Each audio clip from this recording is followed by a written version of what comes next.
into a massively popular technique, which is used from everything from large structures, such as the brain shown on the left here, which is about 1.5 millimeters across, all the way down to individual cells.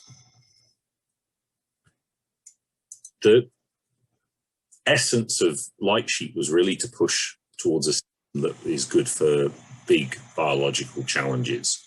And if you think about biology, it's very much the science of looking at living things, and living things inherently are 3D. And over recent years, people have begun to drift away from, say, cell culture towards larger and larger samples. And really, if you think about it, it comes down to the need to try and be more physiologically relevant. And yes, Petri dishes and cells are nice and easy, easy to have in the lab, easy to have many controls, but they're not so physiologically relevant for larger organisms. And so you have this kind of choice about where you go. Now, for the first half of the talk, I wanted to go through the history and the kind of evolution of Lightsheet.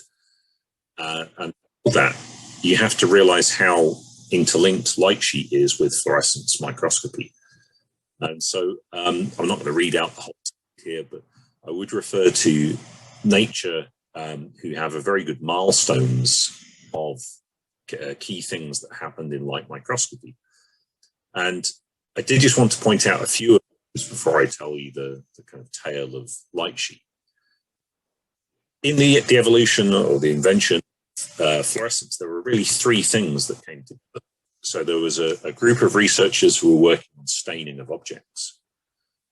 There was a group of people who worked out how fluorescence works, and the main, probably the most famous one, George Stokes, who recognized the Stokes shift and termed the phrase fluorescence. And then there was hardware evolution or design happening at the same time. And if you think about a microscope, really the first thing people think of is magnification, making small things look big. But the two other essential things are contrast and resolution. And Ernst Abbe had recognized that in 1873, you have a fundamental limit of microscopes, of how well they can resolve. And he recognized that the wavelength of light was important, so shorter being better. And this led to, in 1904, well, let me go through. 1902, there was the Ultra Microscope. So this was designed by Zsigmondy and Siedenthoff, and this was striving after the contrast side of microscopy. So here you have kind of a classical upright microscope on the left, and you have an oblique way of illuminating the sample coming from the right in order to improve contrast. So this is just a photograph of the setup closer. And this went on to win Siedenthoff his Nobel Prize in 1925. And this was really the first light sheet microscope, albeit in a non-fluorescence term and not recognized or called that at the time.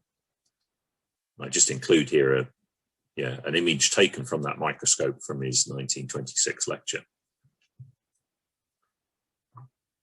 And as I mentioned before, this was really pushing the contrast side of things. But there were other groups working on the resolution side of things. Now, Abbe, I mentioned, had discovered the fundamental resolution of light microscopes, and that being linked between the wavelength of light and the NA of the illumination lens, NA of the detection lens. Now, the detection lens people had worked on and improved on, and they were pretty much hitting the maximum limit there. So people began to say, well, how else do we make resolution better? We shorten the wavelength of light. And that's why, but invented in kind of 1904, commercialized 1908, there was this microscope, which was very similar to the Ultra Microscope, but with a UV excitation source coming in. And if you, for those of you with a keen eye, you'll note it isn't quite coming in on the focal plane, it's coming in at an oblique angle from transmission. So at this point, light sheet disappeared and people were beginning to work on fluorescence microscopes. And light sheet as a microscopy technique disappeared for almost a century. It moved into other areas. It moved into macro light sheet, and it got used in metrology a lot. So this is the design of and the checking of large objects. So these windmills you see today, these are all checked using things like light sheet illumination on a very macro scale. In that time, it was used for ship design and checking of ships in the 1960s. And one of the nice things I like about light sheet as an aside is that Ridley Scott grew up on the dockyards and saw these light sheets being used for ship design. And so in, I think it was 1986, incorporated that into one of his famous films, Aliens. And inspired by what he'd seen on the dockyards at night, he realized that a sheet could very easily allow you to identify surfaces, be it flat, curved.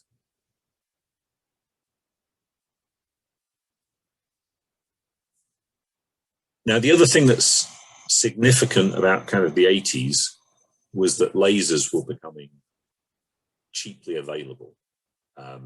So yes, they were used in films, but they were becoming available in the lab.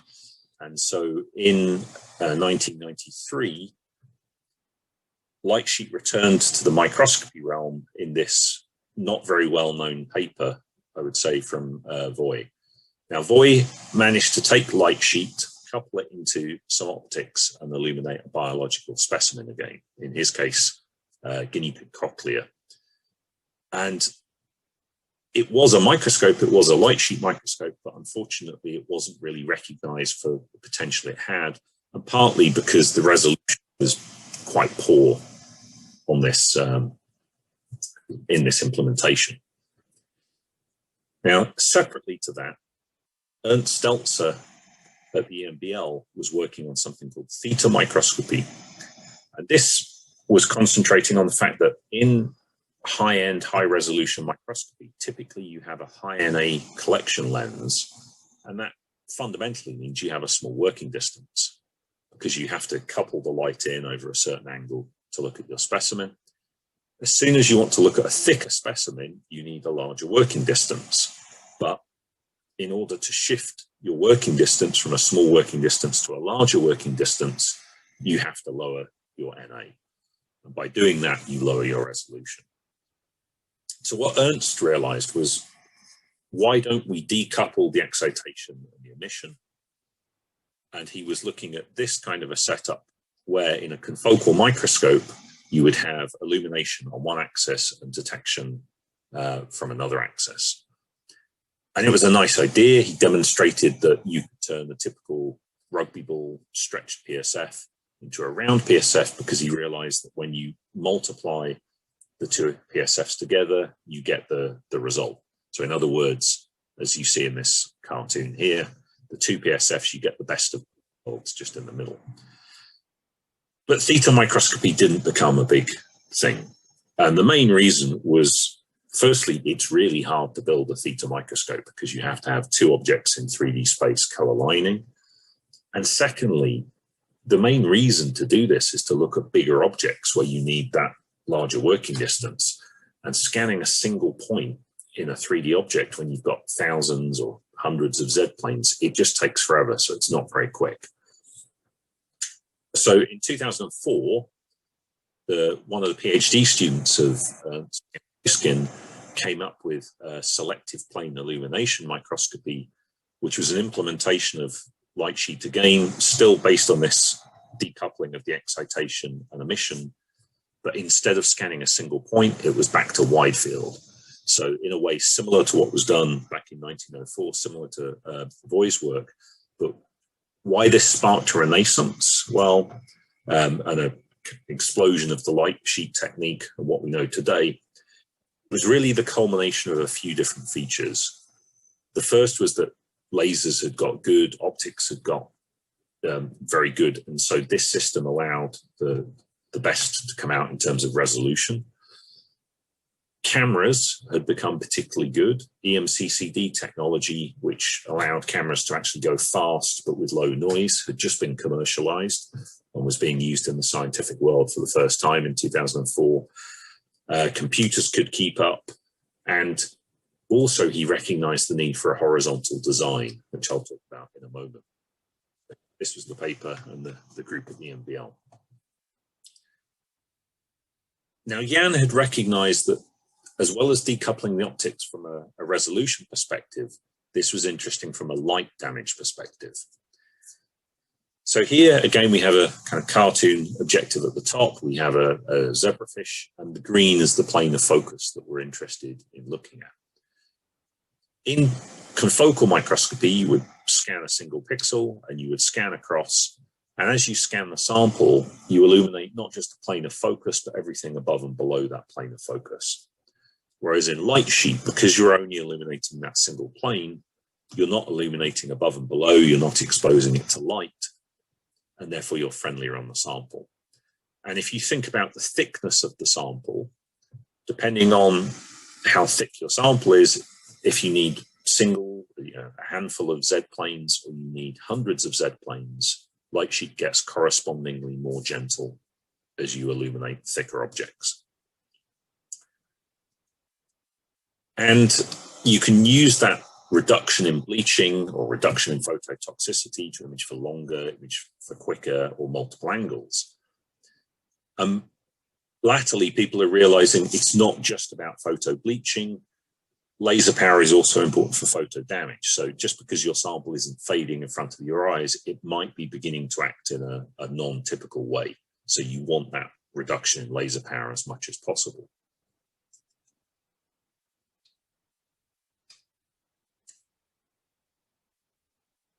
So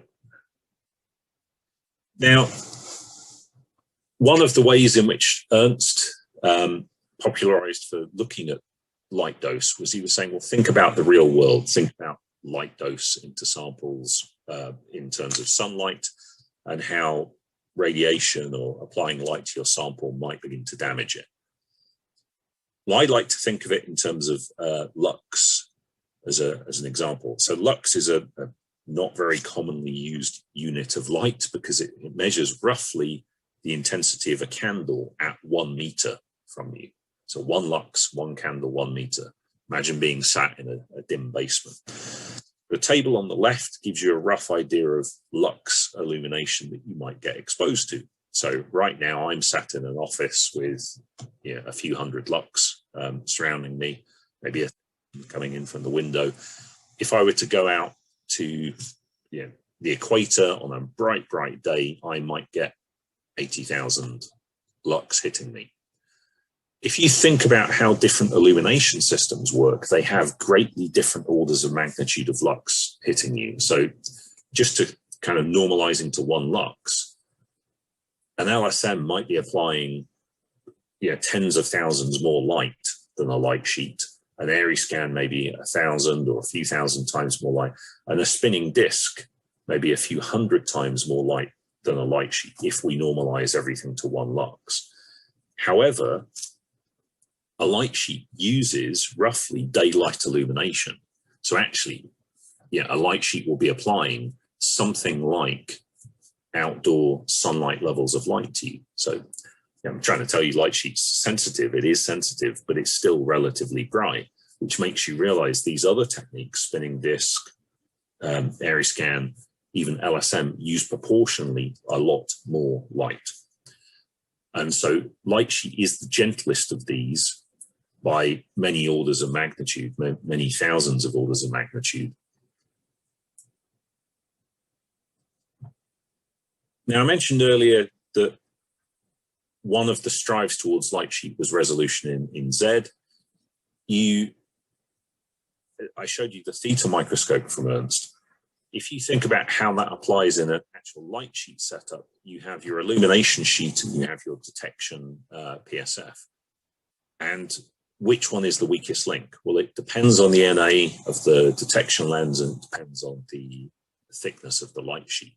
So if you have a very thin light sheet, but you have a very low resolution lens, so like a 5x lens, 0.16 NA, then the light sheet becomes dominant. So the light sheet enables you to keep your resolution relatively low in Z. The other way around, if you have a very thick sheet, but you have a very good NA on the detection side, then the detection lens can help keep your resolution good. Now, what's the significance of that? Well, this is a chart again from the MBL lab in the early days, which shows, if you imagine NA on the x-axis and Z resolution on the y-axis, a confocal, as your NA gets lower and you have a larger working distance for big samples, the resolution will typically deteriorate quite quickly, multiphoton even quicker. Whereas light sheet, you maintain that resolution even if you have low NA, large working distance lenses. So here we see the foundations of light sheet coming together. Great resolution for thick samples compared to other techniques, and low levels of power. But in 2004, if you wanted a light sheet, you had to build one. And so there were many labs where we had optical benches that I'm sure you're familiar with lots of components, and they weren't very easy. This is where I came in. I joined Zeiss in 2004 in order to try and commercialize the light sheet systems. Now, Jan had recognized in his paper the need for a horizontal design. It's not strictly necessary, but it's very useful for light sheet. And the reason for that is that if you go for bigger and bigger samples, you might want to rotate them to look from any angle. And if you imagine you have something on an upright or an inverted microscope and you're trying to rotate it, it will always try and bend down towards gravity. So you realize that if you have a horizontal microscope where you're looking from the side, you could hang your sample from above, and that would allow it, as you rotate it, to keep perfectly symmetrical, not be distorted by rotation. So this was the kind of setup that we were looking to build. And after kind of 18 months of tinkering, we built our first demonstrator here. This is an upright microscope with, at the time, laser safety tape on it. And this was what we did to the microscope. So here we see the AV table at the bottom, the computers in the background, and the light sheet was coming in from the side. And this system really blew us away, because what we realized was that it had the sectioning of a multiphoton, meaning that you weren't damaging above and below the focal plane. It was as quick as spinning disk systems. It had the signal to noise of a wide field system. And I was blown away at the time, because we had these amazing images. I went for lunch, came back 40 minutes later, and I knocked the table and the image on the screen just shook. And I realized I'd left the system imaging non-stop at about 13 frames a second for 3/4 of an hour. So was it 30 or 40,000 images, and yet we hadn't bleached the sample. And focused up and down, realized we had bleached it by 20%, but compared to confocal, this was unheard of. So we knew this was a very powerful technique, but there were issues. Data handling was tricky. There were some artifacts in terms of striping, which I'll come back to later. It wasn't easy to use, and keeping it aligned was tricky. But it still came back to this unbelievable image quality. So I show here a movie taken from the early days of G-Camp in Zebrafish, if it's playing, yeah. I just had to do what I did before. Is it playing? This image should look rock solid, and yet this is running at 30 frames a second for 30 or 40,000 frames. You might see the occasional pulse. Occasionally the fish has a wiggle, but this was the stability that impressed us at the time, and let us know that compared to the grainy, static, speckly images of confocal, we knew this technique was going to be very powerful. There we go. We've just seen it jitter slightly. So over the next few years, we went on to build many demonstrators within Zeiss. So a demonstrator is what we call kind of prototype system. It's not really what we're going to sell, but just to test different aspects of the system. And I share an image from a demonstrator here where we have the lens coming in from the back. We have a syringe holder from above, motors to move it around, the light sheet coming in from the side, and an illuminator here. And we realized quite quickly that as well as getting the optics right, we needed to get the sample holding right, so the chamber right. Now, people were beginning to home build at the time, and very often they had setups like we had on the left here, where you have an excitation lens or two excitation lenses, you have your emission lens, and to keep the sample happy, it was an immersion chamber full of liquid. These systems were very often built out of plastic in order to be inert, and we realized that plastic just, it's not very good for alignment purposes, and having three immersion lenses, whilst you get very good image quality, it's a nightmare to clean. It's a nightmare to keep stable. It's quite easy to scratch the lenses, and it doesn't suit larger samples. So we wanted to move to a better chamber design. We built metal chambers, and we found out that when you put PBS in the chamber, if you've got a metal holder, you can very easily make a battery and destroy your sample. So in the end, we went through, I think, 22 different types of material to come up with, in the end, I think it was submarine grade steel. So very inert stainless steel. And that allowed us to have a very accurate, very reproducible chamber. To solve the dirt and the accessibility, we decided to move the excitation lenses out of the chamber. And so what you see here at the bottom is this chamber is about 4 centimeters across, and we have excitation lenses shining. In this case, we just filled the chamber with fluorescein, but shining in. And so one of the challenges was to get an excitation lens which wasn't dipping, that would go lens, few millimeters of air, glass, centimeter and a half of water, and then be chromatically corrected in the middle. There weren't any available, but yeah, luckily we know a good lens company. So we ended up making these lenses specifically for light sheet. This, as well as a few other innovations, ended up going into the first commercial system from Zeiss, the light sheet Z1. And I'm not going to talk you through every component in the beam path, but in effect, you have a series of lasers which get turned into a light sheet, which can then be shone into the chamber from the left or the right, get detected with typically a dipping lens, and then we block the laser light with a laser blocking filter, and we detect that onto 1 or 2 cameras. So it's a relatively simple beam path, a bit like a wide field other than the excitation. And this is the kind of movie that the system allowed to take place. This is a zebrafish.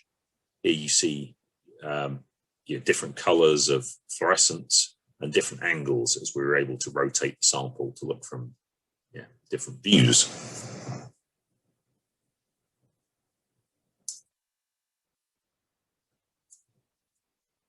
Here we see a Drosophila embryo imaged over time. I think this was a Z stack every 30 seconds or so for many hours. And these were the kind of movies that light sheet enabled for the first time, looking at things with no visible bleaching, no visible phototoxicity, just kind of happy specimens getting on and developing. If you tried this with confocal at the time, it wouldn't have, you just wouldn't have been able to image for a fraction of this time or at this speed.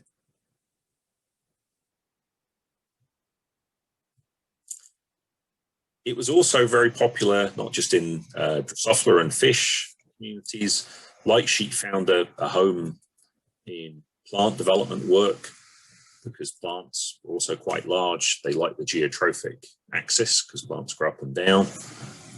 And you were able to image for very long periods of time, in some cases multiple days.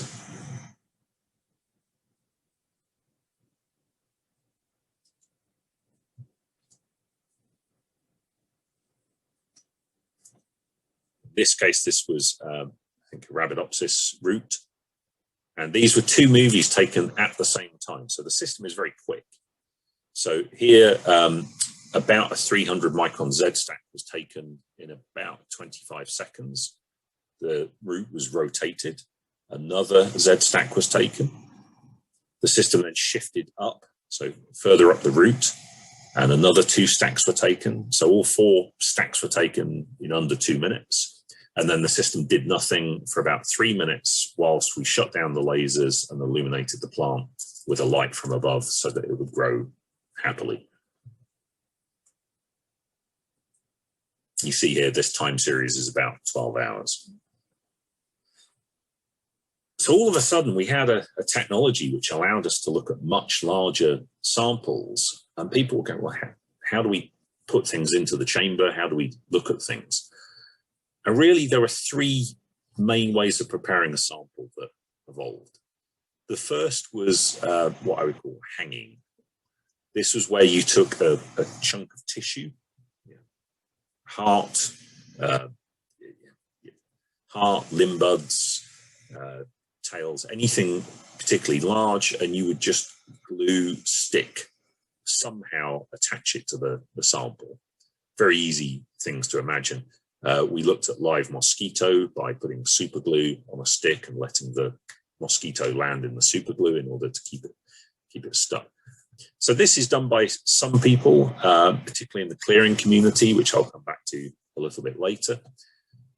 The main method for looking at samples, however, became embedding. Now, in embedding, you would take what you want to look at, anything from individual cells up to whole organisms, and we would put them in agros, normally low melting point agros, which set at about 37 degrees. So you would heat up your agros to 37, put your sample in, suck it into a syringe or capillary, and then change the temperature. So if they prefer room temperature, cool them down. And this had the advantage of keeping your sample locked in position. Agros has a refractive index very close to water, so you can image through it. And most people do this. Most light sheet, I'd say 80% is done using this embedding technique. But not everything is happy with low melting point agros. Being heated to 37 degrees is a bit of a temperature shock for some things. If you have very sensitive cells, very early stage organisms, it can kill them. And so the third method, which gained popularity, is what I would call enclosure or encapsulation, where you make a container and you put your sample within the container. So there are agros beakers or polymer foils. The one that is probably most popular is FEP tube. So FEP is a plastic polymer with a refractive index very close to water, and you could suck up your sample within the tube, block the end, and then you could image through the tube and keep samples very happy there. So we've imaged embryos from individual cell up to 24 hours using this technique. And this is just me describing the different techniques here, or showing the method of preparation.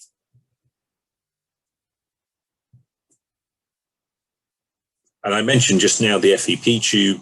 Really, the work that spawned all of that was Zebrafish. So Zebrafish is a very commonly imaged sample on light sheet microscopes. If you're only looking for a few hours, that works particularly well. But this was a group that realized over time Zebrafish, they uncurl and they want to try and expand, and they can't do that unless the agros is under something like 0.1% concentration. So here we see 1.5% development does not occur normally. So once you've mounted the sample, whether it's in any of those, using any of those techniques, we then load the sample into the top using a holder here into this 4-axis motor, which can move X, Y, Z and rotation.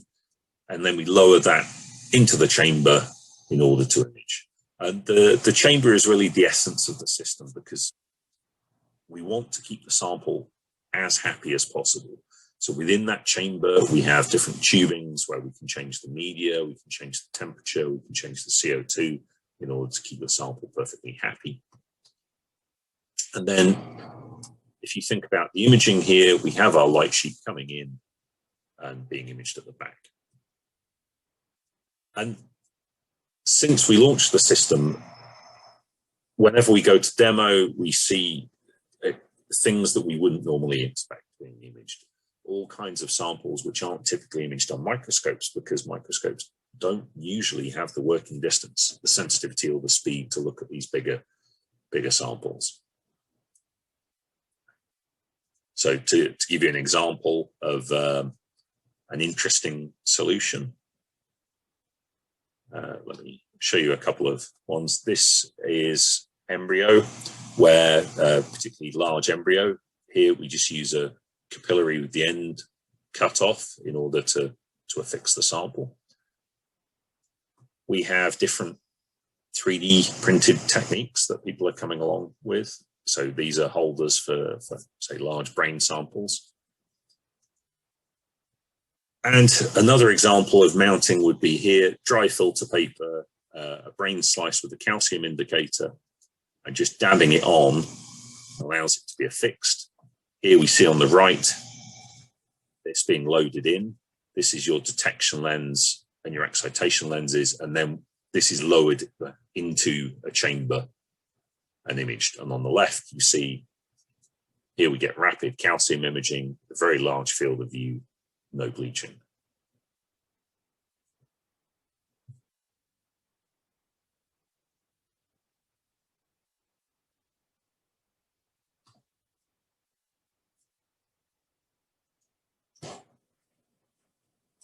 If I come to some more typical movies, these are the kind of things you would see of zebrafish developing.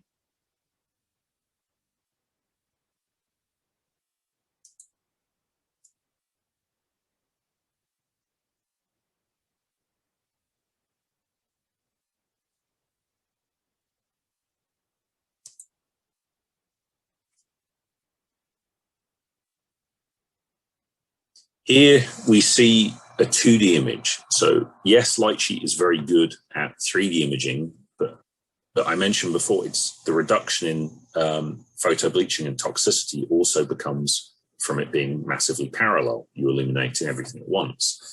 So you can, if you want very rapid imaging, just park on that single plane, an image for tens of thousands of frames.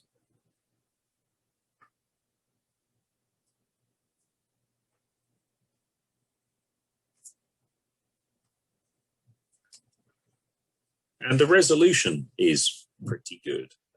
It's not a super resolution technique, but you have wide field resolution in X and Y, and maybe 1 or 2 micron resolution in Z, depending on the lens choice. So here we see cytoskeleton in plants. So very quickly, Lightsheet became used in a bunch of applications, from clusters of cells all the way up to large organisms.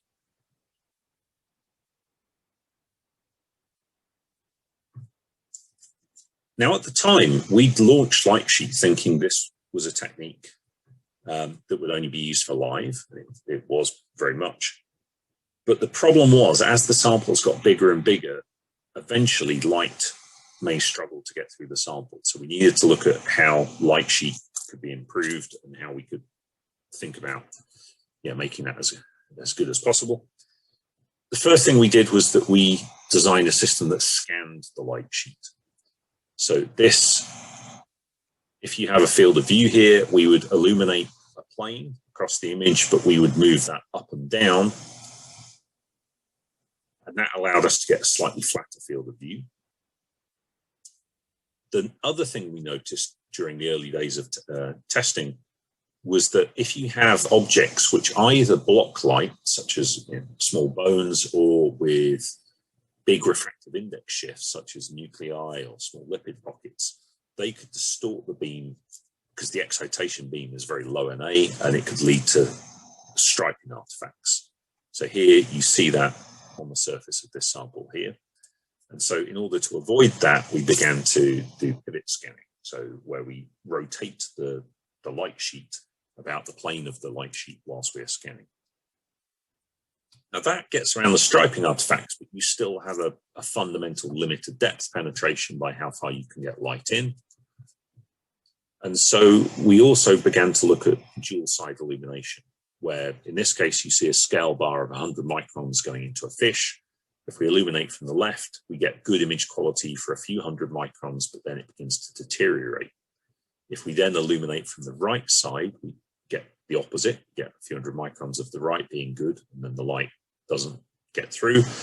And we can take two images and we can fuse them together, taking the best parts of each image. And we can combine dual side illumination and also rotational information to try and get the best from larger objects. So here we have a Drosophila embryo imaged from 4 different rotations. And what you can see here is that this object, the nervous system here, we see in the third view is very good, but the cluster at the front is best from the opposite rotation. But this very good view of the nerve system on the third image is fuzzy on the first image. So in order to get the best of both, you can do a technique called registration and fusion. So registration is you rotate the data sets and you get them to a line pixel, perfect. And then fusion, you fuse those 2 data sets together. So that really represents the best way in order to get depth penetration in large objects of living samples. And that's what we were thinking about initially, was living samples. But then people realized, well, bigger samples are still of interest. Why don't we do clearing? Now, clearing had been around as a technique since the 50s and 60s. This is where you chemically treat your sample in order to try and do 2 things. The first is to remove lipids or things which have greatly different refractive index and cause scattering. And the second is to try and normalize the refractive index throughout your sample. Now, I'm not going to go massively into clearing because the next workshop talk on the 15th of July goes into more detail on clearing. But I will say why it matches light sheet particularly well. The first is that cleared samples that people want to look at are big, normally millimeters up to centimeters. And I mentioned before, light sheet has very good Z resolution, even with large working distance lenses. So compared to, say, a confocal technique, you can actually get better resolution with a very, very thick object. The second thing we realized was we kind of thought initially, well, clearing your sample's dead, it's not going anywhere. So it doesn't matter if a technique is quick or not. But when you begin to look at how big some objects are, and you realize we have people looking at brains that were taking 60 days to image on a multiphoton, and they could do that work in maybe a day or 2 on a light sheet system, all of a sudden speed became relevant again. So light sheet and clearing matches up very well because of being able to image very large volumes with good Z resolution at speed. And so, as I say, my colleague Jacques will go into more detail, but we ended up with a series of lenses and a series of chambers in order to match the more common clearing techniques. I'll show you a couple of images. One is of a brain here. This, I believe, is 13 by 13 millimeters and 6 millimeters thick. Yeah. This was imaged on the left with a 2.5x lens. And then we switched up to use a 20x lens in order to see some of the finer detail within the brain.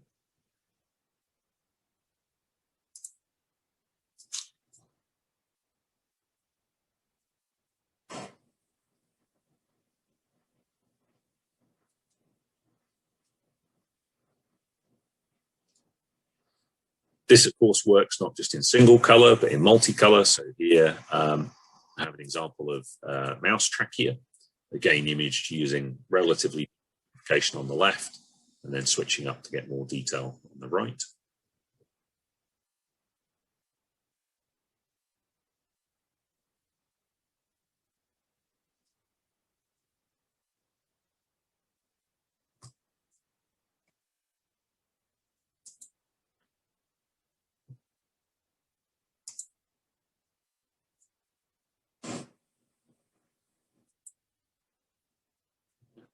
this movie doesn't want to play.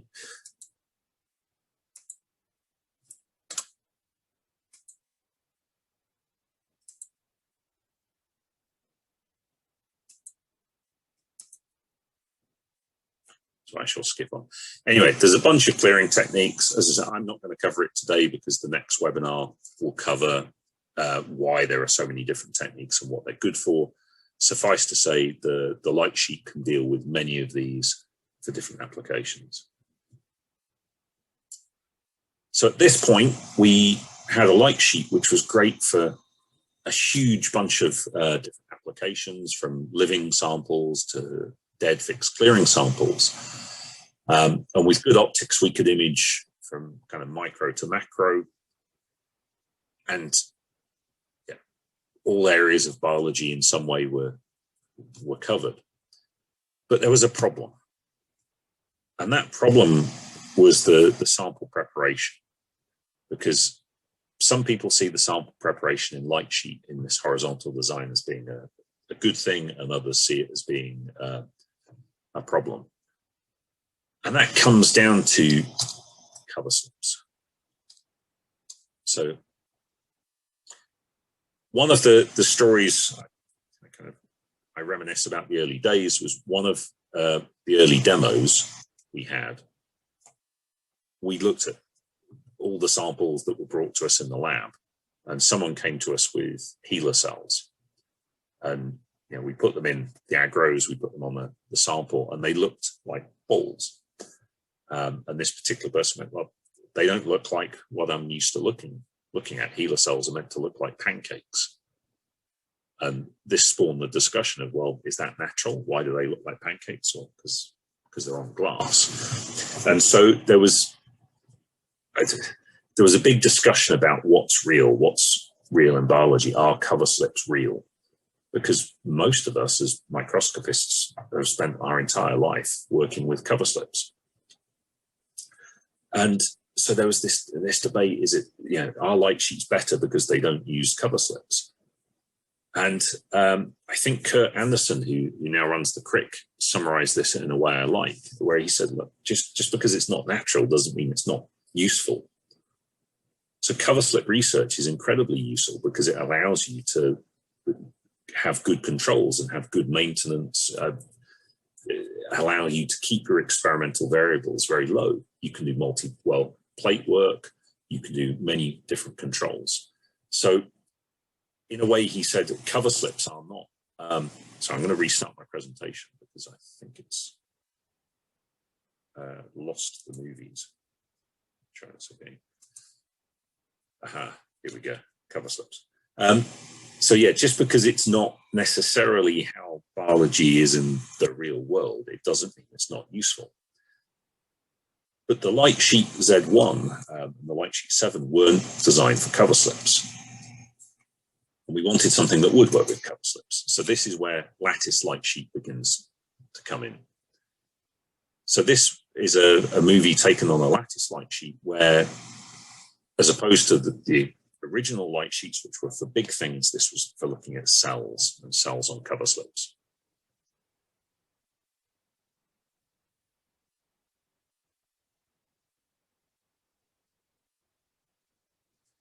And the requirement and the drive in order to put lattice light sheet in order to look at cells were the benefits, not so much of the resolution at depth, because we're talking about things near the cover slip, but it was about that reduction in light, about the fact that you can use tens of thousands of times less light than a confocal and still hundreds or thousands of times less light than a spinning disk. So if you want to image for minutes, hours, days, at very quick frame rates without harming your sample, light sheet was a kind of natural pairing.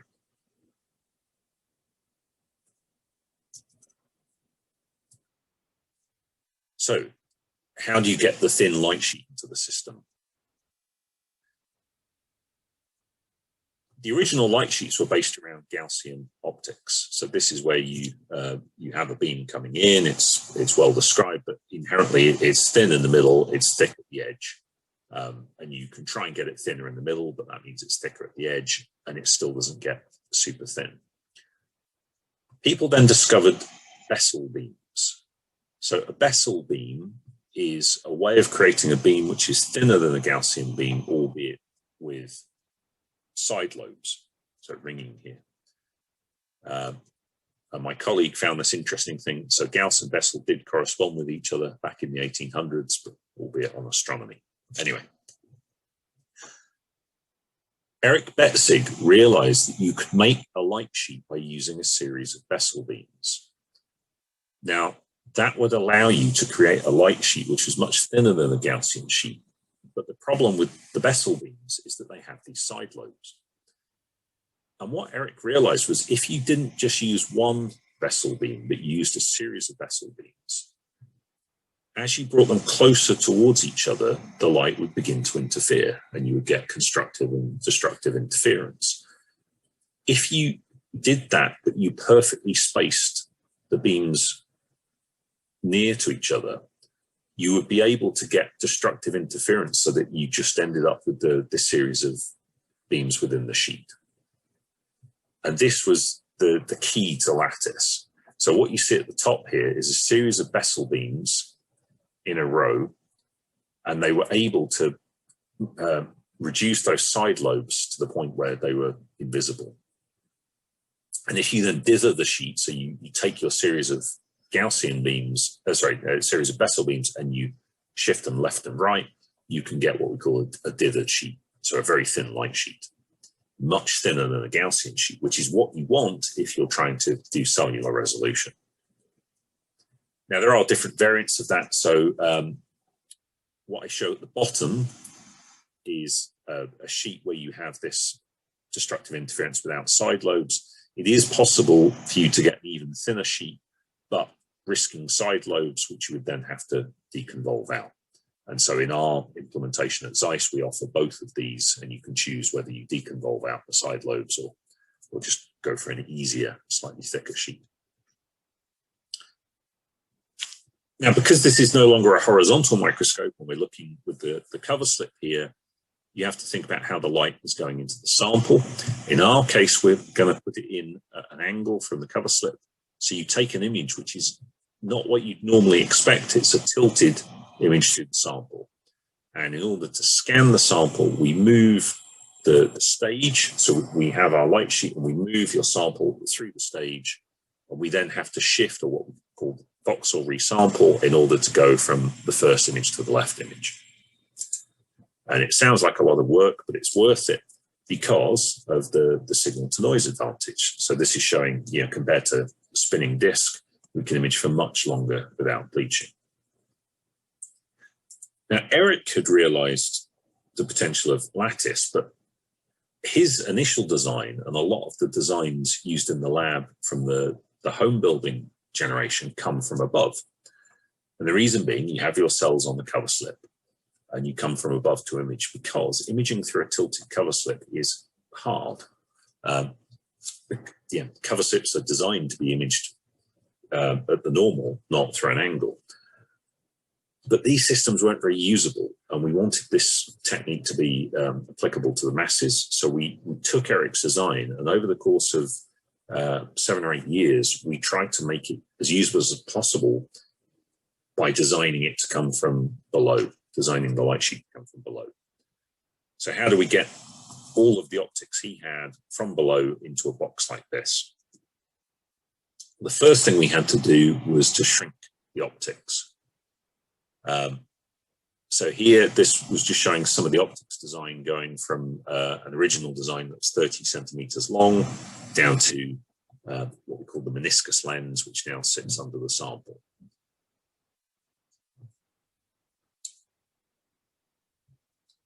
So this is the layout we use in the lattice, where you have, in this case, it's a Petri dish shown.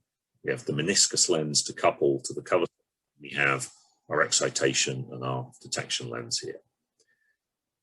Now, this setup was fine if your cover slip was perfect. And by perfect, I mean the typical thickness of 170 microns. The problem is cover slips aren't always 170 microns. Some of them will vary, and particularly when you go to Petri dishes and multi-well plates, that variation gets bigger. Now, for normal microscope, for wide field, you're never going to see that. in a confocal, you might get a slight distortion of the PSF, the point spread function. In a lattice light sheet, that deviation in thickness will destroy the light sheet because you're coming through at an angle. It's very, very bad for the PSF. And we realized that, in order to get usability, we had to fix this problem. And the way we did it was we borrowed technology from another part of Zeiss. So everyone knows, well, I hope everyone in the talk here knows Zeiss for microscopes, but microscopy is only about 10% of Zeiss. There are other units of Zeiss that do optical things. One of them is our semiconductor research, where we build lenses for lithography. So if you have a smartphone or RAM in your computer, 80% of that is made using these massive lenses that we make down in Oberkochen. They cost many, many millions of euros each, and their precision is much more demanding than in the optical world. We went to them and we described the problem, and they said, right, we can make these what we call freeform optics. So these are the Alvarez plates. These are two plates which are precision made, they shift, and the accuracy on these is phenomenal, so much so that we can only make them in very low numbers. But that allows us, by shifting these plates, to adapt for slightly different thicknesses of cover slip. So all of a sudden, the distortion that we would see from a different thickness of cover slip, if we shift these Alvarez plates, we can correct for that. And effectively, it's a form of adaptive optics to allow us to use any cover slips that come to the sample. So between the folding and the redesign of the lens in the form of this meniscus and the Alvarez plates, our optics design can shrink down such that we can have a benchtop system here. You put your sample on top, and then we have a 5-axis stage. So that allows you to move X, Y, Z, and also to correct for tilt so that that cover slip is flat. And that stage also moves very quickly, so we can do quick scanning to allow volumes per second. In terms of resolution, well, I mentioned the original light sheet was kind of wide field resolution and a few microns of Z resolution. The lattice light sheet system is much better. It's very similar to confocal.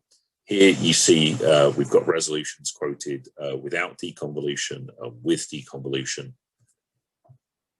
So it's really, if you're prepared to spend the time to deconvolve your data, like always, you can get slightly better Z resolution. Because you're using typical samples and because we can control around it, you can have normal temperature, CO2 control, humidity control, as you would expect in order to keep samples happy for so long. And this is an example of a 500,000 image data set showing 1,000 time points. And what's nice in this data set is the benchmark for is your system sensitive is, can you image cells and see them divide happily? This data set shows a cell not only dividing happily, but then one of the daughter cells subdividing yet again. So 25 hours in, it's happy enough that it divides again.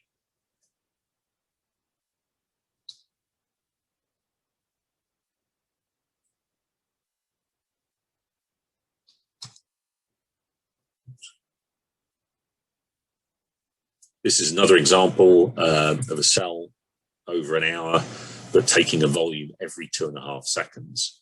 This is a depth-coded projection, or just the maximum intensity projection on the right.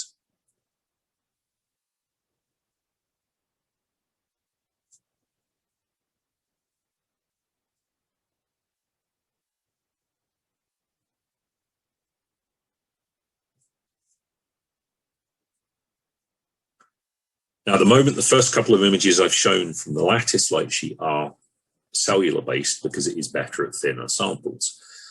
You can move to thicker samples. We typically can go up to about 100 microns before the light sheet. That's roughly what the light sheet is designed to do.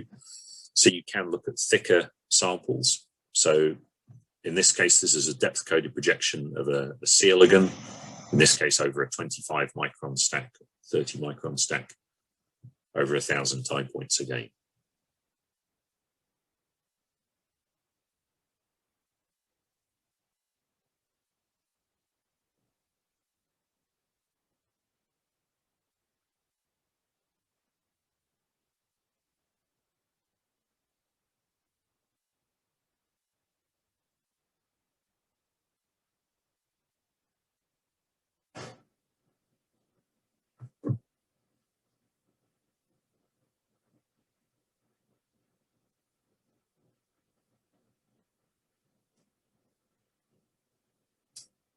Okay, so yeah, in summary on the lattice light sheet, any sample kind of up to 100 microns, which needs low light, will work very well on that system.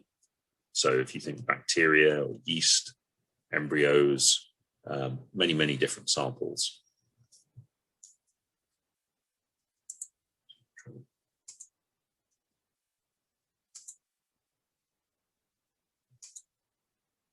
Movies need a little persuasion today.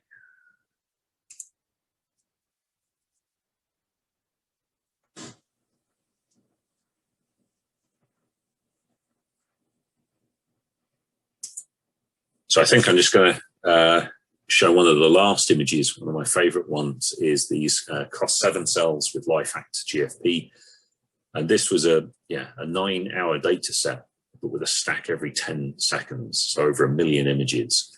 And what you can see here is that, there's no photo bleaching, but beyond that, the cells also look really happy. You don't see any phototoxic effects. You see the ruffling at the edge.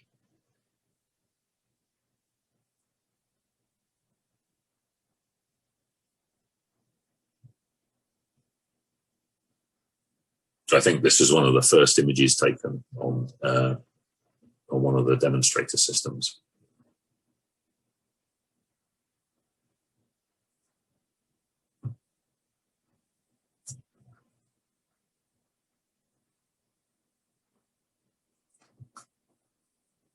Okay, so there's a few examples from the lattice. We do have other longer talks specifically for the lattice light sheet if you want to see more examples from those.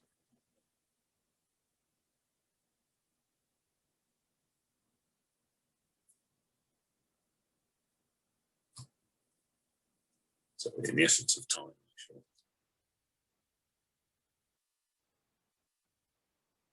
Skip on to the summary. So I've taken you on a walk through light sheet from the foundations, how it originally came about in the form of the light sheet Z1 for a system that was adaptable from cellular clusters, a few hundred cells, to developmental organisms and cleared brains. And now, more recently, we have the lattice light sheet for looking at smaller things, individual cells and cover slips. The two techniques really overlap. It's just one is slightly better suited for thinner samples, one is better suited for thicker samples, but they both hold a use.